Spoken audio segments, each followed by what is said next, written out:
নমস্কার, এক ফোনে বাংলা নিয়ে আপনাদের সঙ্গে রয়েছে আমি ঝুনেলা। শুরুতেই নজর রাখবো ঠাকুরনগরের দিকে। সামনেই লোকসভা ভোট, আর সেই লোকসভা ভোটের আগে ঠাকুরনগর উত্তপ্ত হয়ে উঠেছে। গতকাল রাত থেকেই উত্তপ্ত ঠাকুরনগর। আর আপনাদের জানিয়ে রাখি, ভোটের মুখে তপ্ত ঠাকুরনগর। মতুয়াগড়ে ফেরে চরমে কোন্দল। বড়মার ঘর দখলের অভিযোগ শান্তনুর বিরুদ্ধে। হাতুড়ি দিয়ে তালা ভেঙে ঘরে কেন্দ্রীয় প্রতিমন্ত্রী। ঢুকতে না পেরে থানায় নালিশ মমতা বালার। ভোটের মুখে তপ্ত ঠাকুরনগর। মতুয়াগড়ে ফের চরমে কোন্দল। বড়মার ঘর দখলের অভিযোগ শান্তনুর বিরুদ্ধে। হাতুড়ি দিয়ে তালা ভেঙে ঘরে কেন্দ্রীয় প্রতিমন্ত্রী। ঢুকতে না পেরে থানায় নালিশ মমতা বালা ঠাকুরের।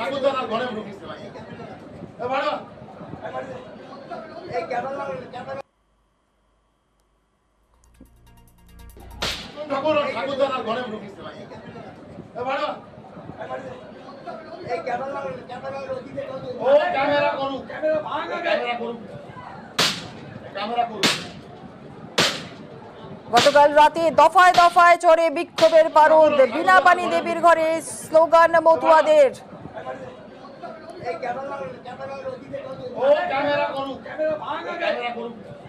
ভোটের মুখে তপ্ত ঠাকুরনগর। মতুয়াগড়ে ফের চরমে কোন্দল। বড়মার ঘর দখলের অভিযোগ শান্তনুর বিরুদ্ধে। ঠিক গতকাল কি হয়েছিল আমরা একটু জেনে নেব। আমাদের সঙ্গে রয়েছেন আমাদের প্রতিনিধি অনিরুদ্ধ কীর্তনিয়া। সরাসরি চলে যাব অনিরুদ্ধর কাছে। অনিরুদ্ধ, দফায় দফায় গন্ডগোল, উত্তপ্ত হয়ে উঠেছে গতকাল রাত থেকেই ঠাকুরনগর। থেকে কি ঘটেছিল একটু জানতে চাইবে প্রথমে। দেখো জুনেলা, তোমাকে জানিয়ে রেখি যে গতকাল সন্ধ্যার পরেই ঠাকুরনগর ঠাকুর বাড়িতে বিনাপানি দেবী ঠাকুরের যে ঘর, সেই ঘরের তালা ভেঙে প্রবেশ করেন শান্তনু ঠাকুর। তেমনই অভিযোগ করেছেন অন্যদিকের মতুয়া মহাসংঘের মহাসংঘাধিপতি মমতা ঠাকুর তথা সাংসদ মমতা ঠাকুর। তিনি অভিযোগ করেছেন যে শান্তনু ঠাকুর এই বড়মা বিনাপানি দেবীর এই ঠাকুরের যে ঘর, অর্থাৎ এই ঘরের, আমি দেখানোর চেষ্টা করব, ক্যামেরা পার্সনকে দেখাতে অনুরোধ করব, যে তালা এখন আমরা দেখতে পাচ্ছি, এখানেই তালা ছিল, সেই তালা ভাঙা হয়েছে এবং সেই তালা ভেঙেই এই ঘরে প্রবেশ করেছেন শান্তনু ঠাকুর। দীর্ঘক্ষণ এই ঘরের মধ্যে, অর্থাৎ যে মূল গেট, মূল দরজা, সেই দরজার মধ্যে যে বিনাপানি দেবীর যে ঘর, সেই ঘরের মধ্যেই বসেছিলেন দীর্ঘক্ষণ শান্তনু ঠাকুর, সুব্রত ঠাকুর, মঞ্জুল ঠাকুর এবং তার পরিবার। এবং এই বারান্দায়, যেখানে দরজার বাড়ির বারান্দায়, এখানেই কিন্তু বসেছিলেন মমতা ঠাকুর। তার অভিযোগ ছিল যে এখানে অবৈধভাবে, অন্যায়ভাবে অত্যাচার চালিয়ে এই গেটকে, আমি দেখানোর চেষ্টা করবো, এই ক্লাসিক্যাল গেট, এখানেই গতকাল তালা ভেঙে প্রবেশ করেছিলেন শান্তনু ঠাকুর। সেই অভিযোগ করেছিলেন মমতা ঠাকুর এবং পরবর্তীতে দীর্ঘক্ষণ এখানে ঘরের মধ্যে বসে থাকেন শান্তনু ঠাকুর এবং তার পরিবার। বাইরে বসেছিলেন মমতা ঠাকুর। পরবর্তীতে মমতা ঠাকুর গাইঘাটা থানায় শান্তনু ঠাকুর সহ 14 জন মতুয়ার বিরুদ্ধে লিখিত অভিযোগ দায়ের করেছেন। প্রাণনাশের হুমকির অভিযোগও তিনি করেছেন। যদিও পরবর্তীতে দীর্ঘক্ষণ এই আন্দোলন চলবার পরে দফায় দফায় উত্তপ্ত হয়ে ওঠে ঠাকুরনগর ঠাকুরবাড়ি এবং পরবর্তীতে মতুয়ারা আলোচনা করে তারা দাবি করেন যে এই ঘরকে হেরিটেজ ঘোষণা করতে হবে। হেরিটেজ ঘোষণার দাবি তুলে আমাদের সঙ্গে থাকো।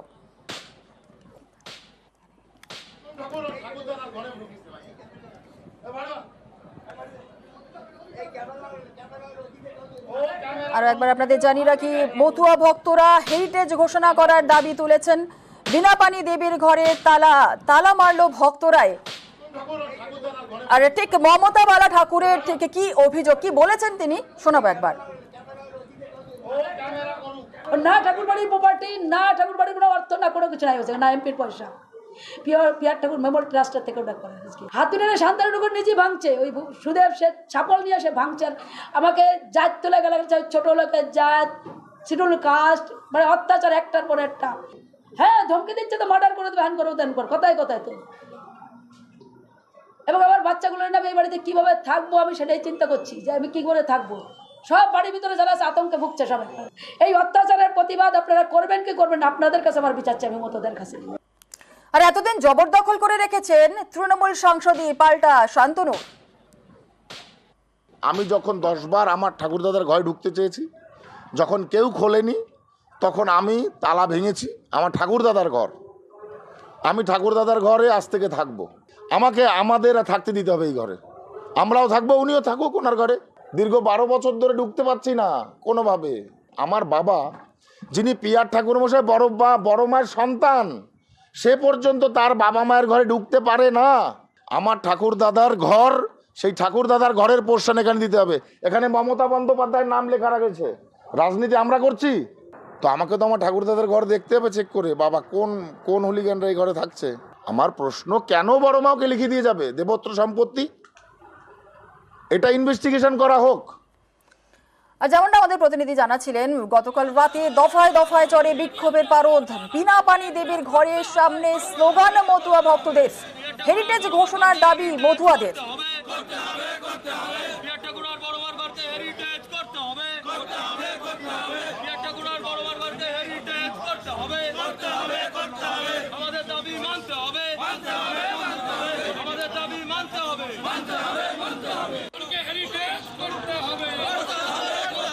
শান্তনু ঠাকুর সহ 14 জনের বিরুদ্ধে এফআইআর। গাইঘাটা থানায় এফআইআর মমতা বালা ঠাকুরের। 2015 সালের পর আমার বিরুদ্ধে একাধিক মামলা হয়েছে, গয়না চুরির মামলাও দেওয়া হয়েছে। সরব হয়েছেন শান্তনু ঠাকুর, কি বলেছেন শোনাবো। 2015 সালের আগে আমার নামে কোনো জায়গাতে কোনো অভিযোগ হয়নি। উনি ওই একটাই পদ্ধতি জানেন, কেস করা। একটা কেসও কোনো তার সত্যতা নেই। যেই টিএমসি ওকে সাংসদ বানিয়েছে সেই শুরু হয়ে গেছে আবার। তো টেন্ডেন্সি হচ্ছে এই বাড়িটাকে দখল করা। ও থেকে জুড়ে এলো একটা মানুষ ঠাকুরের নামে দেবত্র করেছে, সেই সম্পত্তি জালিয়াতি করেছে। 2015 সালে এমপি হবার পরে বড় মাকে দিয়ে লিখিয়ে নিয়েছে। ও যে কত বড় জালিয়াতি করেছে সেটা আগামী দিনে কোর্ট প্রমাণ করবে।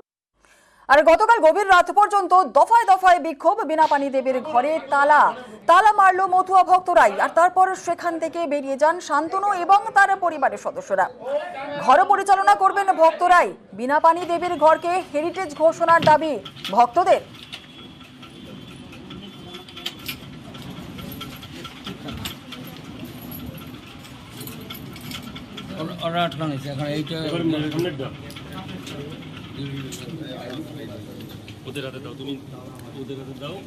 তালা মারলো মতুয়া ভক্তরা, তারপর সেখান থেকে বেরিয়ে যান শান্তনু এবং তার পরিবার। ঘর পরিচালনা করবে ভক্তরাই। আজ সকাল থেকে তালা মারার পর, গতকাল রাতে তালা মারা হয়েছে, আজ সকাল থেকে ঠিক এলাকার কি পরিস্থিতি রয়েছে, মতুয়া ভক্তরা তারা কি বলছেন, কথা বলে নেব। আমাদের সঙ্গে রয়েছেন আমাদের প্রতিনিধি অনিরুদ্ধ কীর্তনিয়া। অনিরুদ্ধ, আজ সকাল থেকে ঠিক কি ছবি সেখানকার?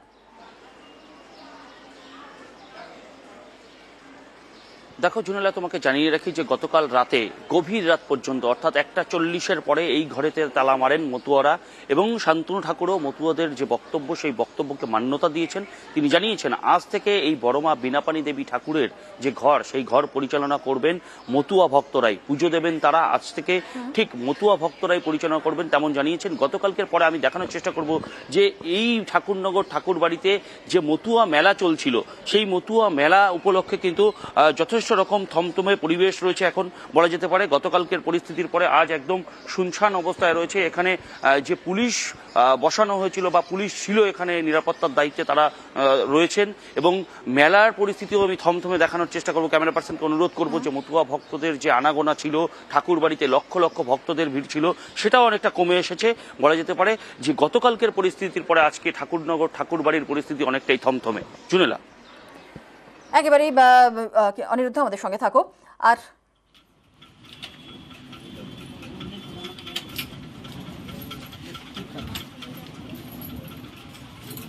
ভক্তরা চাইছে বড়মার স্মৃতি বিজড়িত ঘর, সেই ঘরকে হেরিটেজ করতে হবে। আমরা তাতে সম্মতি দিয়েছি।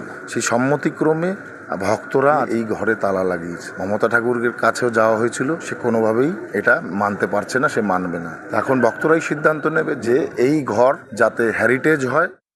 ভক্তরাই করেছে এবং ভক্তরাই এটা চাইছে হেরিটেজ হতে, এবং তার জন্য ভক্তরাই তালা মেরে আবার পুজো পার্বণ শুরু করবে। তালা মেরেছে আমার জানা নেই, কেন তারা তালা ভেঙে ঢুকলো আগে সেটা বলুক, আমি বিচার চাই। পাল্টা শান্তনুকে নিশানা মমতা বালা ঠাকুরের। বড়মার ঘরের দরজার তালাটা কেন ভাঙা হলো, কেন বড়মার ঘরের ভিতরে তার বুকের উপরে যে জুতো পাইতে দাঁড়ানো হলো, তা সে নিয়ে কোনো বিচার নাই। সাপল দিয়ে বড় হাতুড়ি দিয়ে যে সন্ত্রাস চালিয়েছে শান্তনু ঠাকুর বিজেপির ক্যাডারদের নিয়ে, আমাদের ঠেলে ভেসড়ে আমাকে ফেলে দিয়ে ওর ভিতরে ঢুকেছে। আমার উপরে যে অত্যাচার হয়েছে তার বিচার আমি চাই। আর আজ ঠাকুরনগরে প্রতিবাদ সভা মমতা বালা ঠাকুরের। বিনাপানি দেবীর ঘরের সামনেই ধর্নায় বসবেন মমতা বালা ঠাকুর। বিনাপানি দেবীর ঘরে ঢোকার মুখেই প্রতিবাদে সভা। করবেন। রাতে এমনটাই হুঁশিয়ারি দিয়েছিলেন মমতা বালা ঠাকুর। আজকে সকালে কি পরিস্থিতি রয়েছে, কারণ একদিকে মেলা চলছে, এই মেলা দূর দূরান্ত থেকে প্রচুর মানুষ আসেন, সেই জায়গায় দাঁড়িয়ে এইভাবে হুঁশিয়ারি, প্রতিবাদ সবার হুঁশিয়ারি দেওয়া হচ্ছে, ঠিক কি পরিস্থিতি অনিরুদ্ধ বলবে। অনিরুদ্ধ, দেখো জুনেলা, তোমাকে জানিয়ে রাখি যে গতকালকের এই ঘটনা ঘটার পরেই মমতা ঠাকুরকে জানিয়েছেন যে আজ ঠাকুরনগরে একটি প্রতিবাদ সভা হবে। ঠাকুরনগর স্টেশন সংলগ্ন এলাকায় সেই প্রতিবাদ সভা হবে, সেখানে মতুয়ারা উপস্থিত হবেন এবং তারা প্রতিবাদ জানাবেন। পরবর্তীতে এই বড়মা বীণাপাণী দেবী ঠাকুরের ঘরের সামনে তারা ধর্নায় বসবেন বলে জানিয়েছেন। পাল্টা কিন্তু হুঁশিয়ারি দিয়েছেন শান্তনু ঠাকুরও। শান্তনু ঠাকুর জানিয়েছেন যে মমতা ঠাকুর ধর্নায় বসলে পাল্টা ধর্নায় বসবেন মতুয়ারা, কারণ মমতা ঠাকুর যে অভিযোগ করেছিলেন, অর্থাৎ শান্তনু ঠাকুরকে যে জেল খাটানো হয়েছিল, ঠাকুর বাড়ির সন্তানকে জেল খাটানোর প্রতিবাদে মতুয়ারা এখানে ধর্নায় বসবেন এবং দেবত্ব সম্পত্তি মমতা ঠাকুর লিখে নিয়েছেন, সেই অভিযোগও তুলেছেন শান্তনু ঠাকুর। সেই অভিযোগে ধর্নায় বসবেন মতুয়ারা, তেমনই কিন্তু জানিয়েছেন শান্তনু ঠাকুর। জানিয়ে বলা যেতে পারে হুঁশিয়ারি, পাল্টা হুঁশিয়ারিতে তপ্ত হয়ে উঠেছে ঠাকুরনগর ঠাকুর বাড়ি। অন্যদিকে যে লক্ষ লক্ষ মতুয়া ভক্তরা ঠাকুরনগর ঠাকুর বাড়িতে এসেছিল, তারাও যথেষ্ট রকম আশ্চর্যজনক হয়ে পড়েছে। অনেক মতুয়া ভক্তরাই দাবি করেছেন যে এই ঘরে দুপক্ষের কেউই থাকতে পারবেন না, এটাকে হেরিটেজ ঘোষণা করা হবে, কারণ তারা চাইছেন যে ঠাকুর বাড়ির সম্পত্তি, ঠাকুর বাড়ির যে আবেগ, সেটা ঠাকুর বাড়িতেই থাকুক, সেখানে কোনো রাজনীতি নয়। মতুয়া ভক্তরা কিন্তু এখনো পর্যন্ত তাদের দাবি হেরিটেজ ঘোষণা করা হোক। ঠিক একই পরিস্থিতি রয়েছে, দুপক্ষের হুঁশিয়ারির মাঝে মতুয়ারা যথেষ্ট রকমই আশ্চর্যজনক হয়ে পড়েছে এবং অনেকটাই ফাঁকা হয়ে গেছে মেলা, বলা যেতে পারে। একেবারে অনেক ধন্যবাদ অনিরুদ্ধ। আর দুপক্ষের তরফ থেকে কি বলা হচ্ছে শোনাবো। আমরা এই অন্যায়ের বিরুদ্ধে মতো সমাজ গর্জে উঠেছে, তারা প্রতিবাদ মিছিল করবে ঠাকুরনগরে। সবে তালতলার থেকে শুরু করে আমরা ঠাকুরনগরে বাজারে যাই, ওখানে যে প্রতিবাদ সভা হবে এবং ওখান থেকে এসে আমরা ধর্নায় বসবো। বড়মার ঘরের সামনেই আমরা ধর্নায় বসবো। তালা কেন ভাঙা হলো তার জন্য আমরা ধর্নায় বসবো। বসুক, তারা বসতেই পারে, কে মানা করছে? না, জায়গা আছে ঠাকুর বাড়ি, যেখানে খুশি সেখানে বসতে পারে, কে মানা করছে? মতুয়ারাও ধর্নায় বসবে এখানে। ঠাকুর বাড়ির সন্তানকে বিনা অপরাধে কেন জেল খাটানো হলো ও ক্ষমতা থাকা অবস্থাতে? কেন ঠাকুর বাড়ির দেবত্র সম্পত্তি লিখিয়ে নেওয়া হলো, তার কৈফিয়ত দিতে হবে মমতা ঠাকুরকে। কেন জালিয়াতি করলো মতুয়া মহাসংঘের সঙ্গে, ওকে কৈফিয়ত দিতে হবে। সকলে ধর্নায় বসবে এখানে। ঘর ছাড়লে তো ধর্নায় বসবে, ঘর ছাড়বই না আমরা। ভক্তরা এখানে বলেছে এটাকে হেরিটেজ করবে, তো এই ঘর ছাড়া নেই কোনোভাবে।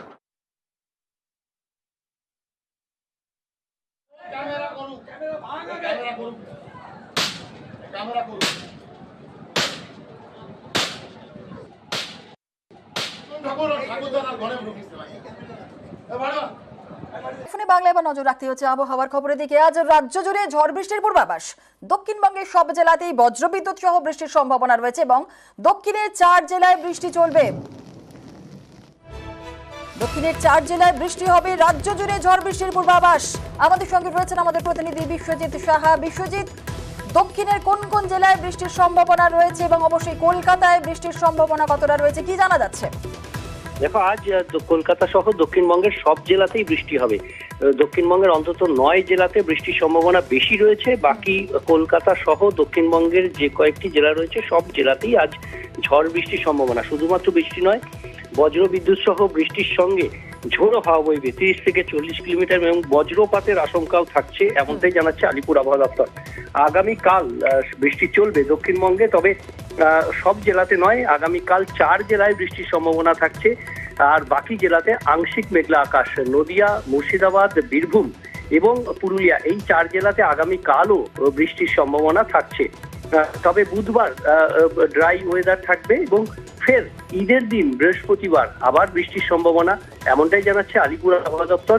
বৃহস্পতিবার ঈদের দিন সব জেলাতে, দক্ষিণবঙ্গের সব জেলাতেই আবারও বৃষ্টির সম্ভাবনা থাকবে। তবে উত্তরবঙ্গে বৃষ্টি চলবে, উত্তরবঙ্গের সব জেলাতেই বৃষ্টি চলবে। বুধবার পর্যন্ত উত্তরবঙ্গের ওপরের দিকের জেলাগুলিতে বৃষ্টির সম্ভাবনা। জোনালা, বেশ, ধন্যবাদ বিশ্বজিৎ। অর্থাৎ বৃহস্পতিবার ঈদের দিন ফের বৃষ্টির সম্ভাবনা। কলকাতা, উত্তরবঙ্গে বৃষ্টি চলবে বুধবার পর্যন্ত। আর এবার একটু ঝাড়গ্রামের ছবি আপনাদের দেখাচ্ছি। ঝাড়গ্রামেও সকাল থেকে বৃষ্টি। শুধু ঝাড়গ্রাম কেন, মেদিনীপুর, বাঁকুড়া 3 জেলাতেই আপনাদেরকে জানিয়ে রাখি যে বৃষ্টি হচ্ছে। এক ধাক্কায় তাপমাত্রা নেমেছে পশ্চিম মেদিনীপুরেও। বাঁকুড়াতেও কিন্তু সকাল থেকেই আজ মেঘলা আকাশ হয়েছে। আমরা 3 জেলায় 3 প্রতিনিধিদের সঙ্গে কথা বলবো। ঝাড়গ্রাম থেকে রয়েছে আমাদের প্রতিনিধি রাজু এবং মেদিনীপুর থেকে রয়েছে আমাদের অপর প্রতিনিধি দিগ্বিজয় মাহালি, আর বাঁকুড়া থেকে রয়েছে প্রিয়ব্রত। প্রথমে রাজুর কাছে যাব। রাজু, ঝাড়গ্রামে সকাল থেকেই শুরু হয়েছে বৃষ্টি, স্বস্তির বৃষ্টি বলাই যায়, তাই তো? একদমই জুলেদা, স্বস্তির বৃষ্টি বলাই যায়, কারণ গতকাল যেভাবে বৃষ্টিপাত হয়েছে এবং আজ সকালবেলা থেকেই যেভাবে মেঘলা আকাশ রয়েছে, মাঝে মধ্যে ঝিরিঝিরি বৃষ্টি, আর তাতেই শহরবাসী কিছুটা স্বস্তি। কারণ যেটা বিশ্বজিৎ একটু আগেই বলছিল যে জেলাগুলোতে বৃষ্টি হওয়ার সম্ভাবনা রয়েছে সেক্ষেত্রে একটি স্বস্তিত্ব পরিবেশ হবেই, কারণ যেভাবে তাপপ্রবাহ ছিল, প্রায় 42 ছুঁই তাপমাত্রা ছিল জেলা জুড়েই, সেক্ষেত্রে মানুষের মধ্যে বিভিন্ন সমস্যা দেখা দিচ্ছিল। সে জায়গায় মেঘলা আকাশ এবং গতকাল থেকে যেভাবে বৃষ্টিপাত শুরু হয়েছে তাতে মানুষের মধ্যে স্বস্তি দেখা দিয়েছে। আজ সকাল থেকেও মেঘলা আকাশ রয়েছে, মাঝে মধ্যে ঝিরিঝিরি বৃষ্টি পড়ছে, সেক্ষেত্রে হয়তো আরো বৃষ্টিপাত হতে পারে। সে জায়গায় মানুষের মধ্যে অনেকটাই স্বস্তি দেখা যাচ্ছে, কারণ যেভাবে প্রচন্ড গরমের তাপমাত্রা বাড়ছিল আর পারদ যেভাবে ঊর্ধ্বমুখী হয়েছিল, সেই জায়গায় পারদ নামাতে অনেকটাই স্বস্তি ফেলেছে জেলাবাসীর কাছে। একেবারে ঝাড়গ্রামে বৃষ্টি, স্বস্তির বৃষ্টি এবং তাপমাত্রাও কিছুটা নেমেছে। ঝাড়গ্রামে স্বস্তির বৃষ্টি যেমন, এর পাশাপাশি ডেবরার ছবি আপনারা দেখছেন, এক ধাক্কায় তাপমাত্রা নামলো। পশ্চিম মেদিনীপুরে সকাল থেকেই হালকা বৃষ্টি বিভিন্ন জায়গায়। আজ সর্বোচ্চ তাপমাত্রা রয়েছে 30 ডিগ্রি।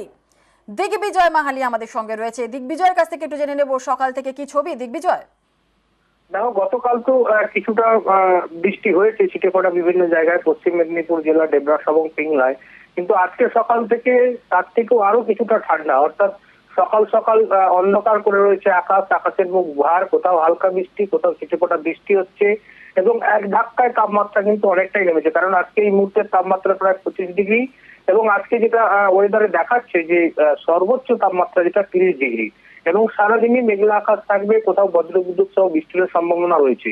অর্থাৎ এক কথায় বলা যেতে পারে গত কয়েকদিনের যে তীব্র গরম হাঁসফাঁস, সেখান থেকে কিন্তু মানুষ অনেকটাই স্বস্তি পাচ্ছে এবং সকাল সকাল তারা যারা কাজে বেরোচ্ছে তাদেরকে কিন্তু মাথায় ছাতা নিয়ে বেরোচ্ছে। অর্থাৎ ডেবরাতেও স্বস্তির বৃষ্টি, একটু আরামদায়ক আবহাওয়া রয়েছে। আর বাঁকুড়ায় সকাল থেকেই মেঘলা আকাশ, বৃষ্টি না হলেও জেলা জুড়ে আরামদায়ক একটা পরিবেশ রয়েছে। আমাদের প্রতিনিধি রয়েছে প্রিয়ব্রতর কাছ থেকে জেনে নেব। প্রিয়ব্রত, সকাল থেকে বাঁকুড়ার কি ছবি?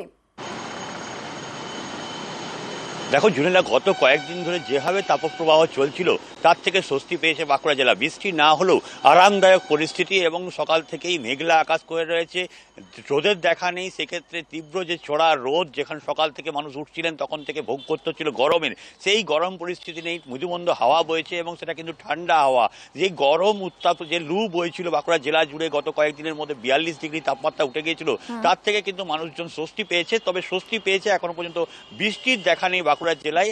যে গুটিকত কয়েকটা জায়গাতে বৃষ্টি হচ্ছে, সেখানে কিন্তু সেই সামান্য বৃষ্টি হচ্ছে গুটিকত জায়গাতে, কিন্তু জেলা জুড়ে যে প্রবল বর্ষণের যে আশঙ্কা কয়েকদিন ধরে করা হচ্ছিল, যে ভবিষ্যৎবাণী ছিল যে হ্যাঁ বৃষ্টি হতে পারে সোমবার কিংবা মঙ্গলবার, সেই বৃষ্টির দেখা মেলেনি বাঁকুড়া জেলায়। কিন্তু স্বস্তিদায়ক আবহাওয়া, 42 ডিগ্রি তাপমাত্রা থেকে মানুষজন কিন্তু অনেকটাই বেঁচে গিয়েছে বলা চলে এবং স্থানীয় মানুষজন তারা কিন্তু কাজে বেরিয়েছেন। আজকে ছাতা মাথায় দিতে হচ্ছে না, আদ্যপান্ত ডাকতে হচ্ছে না। অর্থাৎ বলাই যায় যে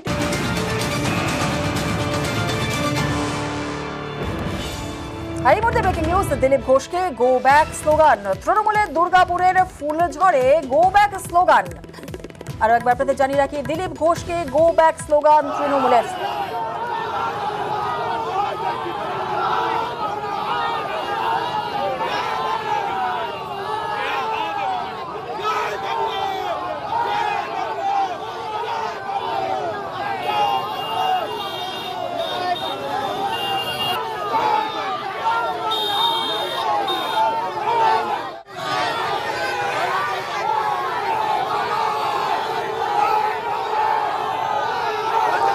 আমাদের সঙ্গে রয়েছেন আমাদের প্রতিনিধি অর্পণের কাছ থেকে জেনে নেব। দিলীপ ঘোষ, তিনি চা চক্রে আজ সকালে বেরিয়েছিলেন, ক্ষোভের মুখে পড়েছেন দিলীপ ঘোষ, কি ঠিক ঘটেছিল অর্পণ বলবে। অর্পণ, দেখো, তোমায় জানিয়ে রাখি যে দুর্গাপুরের যে ফুলঝোড় মোড় রয়েছে সেখানে কিন্তু বিজেপির ঘোষিত কর্মসূচি দিলীপ ঘোষের চা চক্র, এবং এই চা চক্র অনুষ্ঠানে যোগ দেওয়ার পর তিনি যখন চা চক্র অনুষ্ঠান শেষ করে তিনি যখন বাইরের দিকে আসছেন, সেই সময় কিন্তু দিলীপ ঘোষকে লক্ষ্য করে দেখা গেল যে তৃণমূলের পতাকা হাতে তারা বিক্ষোভ দেখাতে থাকে, মূলত গো ব্যাক স্লোগান দিতে থাকে দিলীপ ঘোষকে লক্ষ্য করে, এবং ফুলঝোড় মোড়ে কিন্তু তারপরেই উত্তপ্ত হতে থাকে। কারণ এখানে কিন্তু তৃণমূলের কর্মী সমর্থক এবং বিজেপির কর্মী সমর্থকরা তারা কিন্তু দুজনেই বচসায় জড়িয়ে পড়ে এবং দিলীপ ঘোষকে লক্ষ্য করেই মূলত দেখা যাচ্ছে যে গো ব্যাক স্লোগান দিতে এবং তৃণমূলের লোকেরা তারা পতাকা হাতে কিন্তু গো ব্যাক স্লোগান দিতে থাকে। এরপর বচসা হাতাহাতি দুই পক্ষের মধ্যে ঘটনাস্থলে কিন্তু পুলিশ আসে এবং পরিস্থিতি আরো উত্তপ্ত হয় ধীরে ধীরে। এবং এই যে ফুলঝড়ের এই ঘটনায় কেন্দ্র করে কিন্তু যে এখনো পর্যন্ত যে সমস্ত কর্মীরা রয়েছেন তারা যেটা জানাচ্ছেন যে দিলীপ ঘোষের কাছে কিন্তু তারা বেশ কিছু প্রশ্ন নিয়ে এসেছিলেন এবং তাদেরকে ফিরিয়ে দেওয়া হয়। তারপরেই কিন্তু পতাকা হাতে কিন্তু তাদেরকে দিলীপ ঘোষকে লক্ষ্য করে গো ব্যাক স্লোগান দিতে দেখা যায়। বেশ,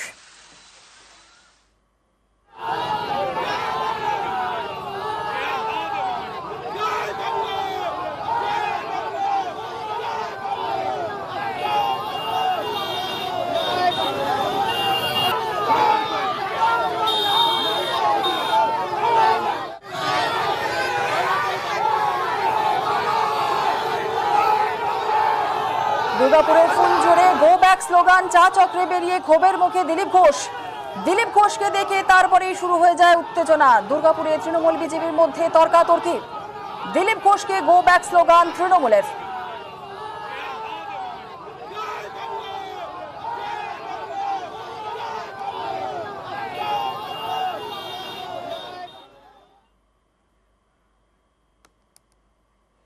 আসছে পরবর্তী খবরে, মাথাভাঙায় বিধ্বংসী আগুন, আগুনে ভস্মীভূত ঘর, আগুনে ক্ষতিগ্রস্ত ঘরে থাকা আসবাবপত্রের এবং পরিবারের দাবি লক্ষাধিক টাকার ক্ষয়ক্ষতিও হয়েছে। মাথাভাঙায় বিধ্বংসী আগুন, আরো একবার আপনাদের জানিয়ে রাখি, আগুনে ভস্মীভূত হয়ে গিয়েছে ঘর, আগুনে ক্ষতিগ্রস্ত ঘরে থাকা আসবাবপত্রের এবং পরিবারের আরো দাবি লক্ষাধিক টাকার ক্ষয়ক্ষতি হয়েছে। শর্ট সার্কিট থেকে আগুন লেগেছে প্রাথমিক অনুমান। ঘটনাস্থলে দমকল গিয়ে আগুন নিয়ন্ত্রণে আনে।